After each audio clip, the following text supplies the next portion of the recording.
फरीसी के घर पापिनी स्त्री को क्षमा से मैं पढ़ने जा रही हूँ लूका से। बहुत ही अनोखा स्टोरी, आपको पता है कितना हीलिंग, कितना स्ट्रेंथ में आपको ला सकता है, कितना बारीकी से उस क्षेत्र में ला सकता है जहाँ प्रभु ही प्रभु थे, राज कर रहे थे। हृदय खुला हुआ था और सब प्रभु के नज़दीक थे।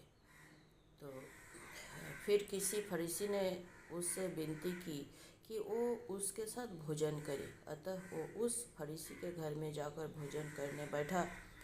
उस नगर की एक पापिनी स्त्री वो जानकर कि वो फरीसी के घर में भोजन करने बैठा है, संगमरमर के पात्र में इत्र लाए और इसके पाँव के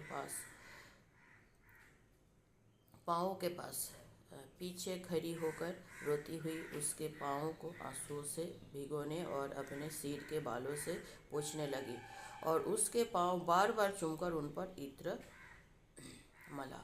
वो देखकर वो फरीसी जिसने उसे बुलाया था अपने मन में सोचने लगा, यदि वो भविष्यद्वक्ता होता तो जान जाता कि वो जो उसे छू रही है वो कौन है, वो कौन और कैसी स्त्री है, क्योंकि वो तो पापिनी है। यीशु ने उसके उत्तर में कहा, हे शमौन, मुझे तुझसे कुछ कहना है। वो बोला, हे गुरु, कहा। किसी महाजन के 2 देनदार थे, एक 500 और दूसरा 50 दिनार का देनदार था। जब उसके पास पटाने को कुछ न रहा तो उसने दोनों को क्षमा कर दिया। इसलिए उनमें से कौन उससे अधिक प्रेम रखेगा? शमौन ने उत्तर दिया, मेरी समझ में वो जिसका उसने अधिक छोड़ दिया। उसने उससे कहा, तूने ठीक विचार किया। और उस स्त्री की और फिर कर उसने शमौन से कहा, क्या तू इस स्त्री को देखता है? मैं तेरे घर में आया परंतु तूने मेरे पाँव धोने के लिए पानी ना दिया, पर इसने मेरे पाँव आंसुओं से भिगाए और अपने बालों से पूछा। तूने मुझे चूमा ना दिया, पर जब से मैं आया हूँ तब से इसने मेरे पाँव को चूमना ना छोड़ा। तूने मेरे सिर पर तेल नहीं मला, पर इसने मेरे पाँव पर इत्र मला है। इसलिए मैं तुझसे कहता हूँ कि इसके पाप जो बहुत था क्षमा हुए, क्योंकि इसने बहुत प्रेम किया। पर जिसका थोड़ा क्षमा हुआ वो थोड़ा प्रेम करता है। और उसने स्त्री से कहा, तेरे पाप क्षमा हुए। वो जो लोग उसके साथ भोजन करने बैठे थे वो अपने अपने मन में सोचने लगे, वो कौन है जो पापी को भी क्षमा करता है? पर उसने स्त्री से कहा, तेरे विश्वास ने तुझे बचा लिया है, कुशल से चली जा। आमीन। प्रभु प्रेम है, प्रेम से भरे हुए हैं। अंतिम क्षण का है, समस्त कुछ लिखित था, उनको जाना था। उससे आगे किस रीति से उनको आदर सत्कार मिला था।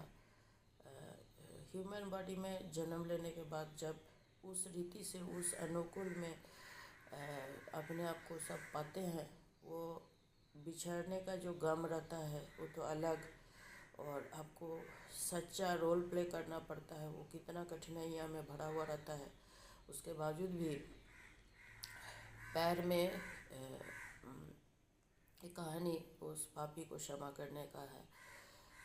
पापिनी जो बहुत सेवा की थी, बहुत ज़्यादा सेवा की थी, उनका ईश्वर का मन विगलित हो गया। ईश्वर प्रेम है, प्रेम चाहते हैं। भक्ति, स्तुति, भजन संगीत, भजन कीर्तन, उनका सम्मुख में रहना, उनके साथ बिताना ईश्वर ही चाहते हैं।